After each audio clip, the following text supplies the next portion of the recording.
What is up from beyond the swamp? My name is Creeper, a member of your Fright Supremacy Security Forces. Back with another quick video with a little bit of news, and what you come here for, your choice in firearms, Israeli service firearms.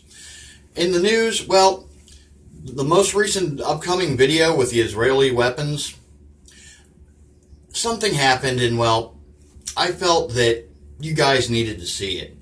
Every time we go out to the range and we're practicing, we're not going to do the best. And well, as you're going to see in next week's range video, I did not do the best. Now, this is the fault of me, nothing else. It's not the fault of the firearms, the wind, or anything else you want to blame. But for us to learn, and this is about education, you learn more from your failures than you do your successes. And a colossal fuck up like me, well, I've learned a lot. So you know what? Let's get into firearms. And let's start off with the Israeli service weapon, the Galil.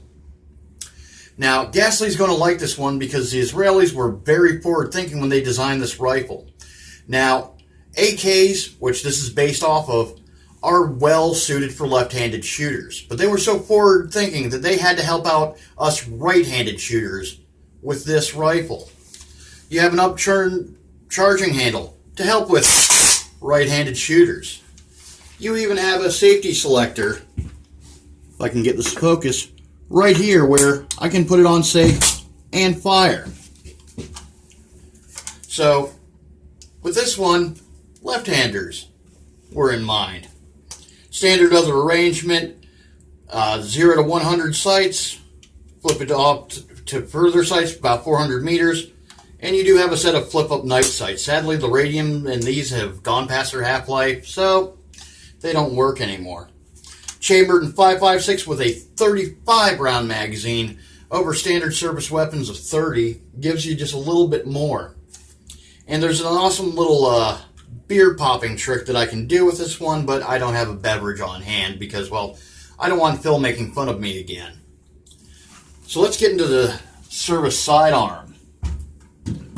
Now, the Israelis wouldn't produce their own for some time, so they went with tried and true weapons, like this Browning HP. This is a legitimate Browning HP made by Fabrique Nationale, or FN, in Belgium.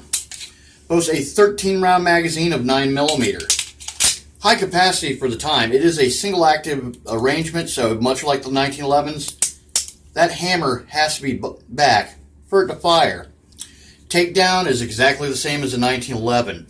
John Browning would even boast that this was the weapon that he designed that fixed all the problems with the 1911, but most of us still prefer the 45. Very smooth shooting gun. Now, granted, you can see the green fiber up. That was done by the previous owner. I'm still trying to get the original sight base out of him. I don't think it's going to happen, but you know what? Still a fantastic gun, as you'll see in the video. Now, when I moved on to the second part of the video, where I just have an eclectic collection of guns just to entertain, you'll see that I did actually do a bit better, but I had one firearm that had been out of my possession for a little while because it was getting repaired.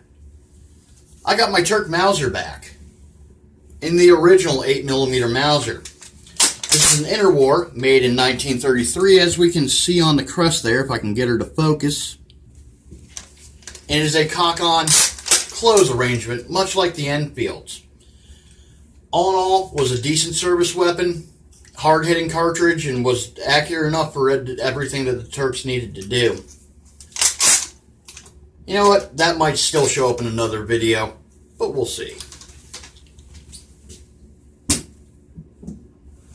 Now, before we move on to our choice tonight, I got a little bit of extra something for you. I decided to take on a myth that has been surrounding the firearms world for a while. Now, this video is ready to go, and Ghastly, if you check your DMs, you'll find it. But let's put a stipulation on it.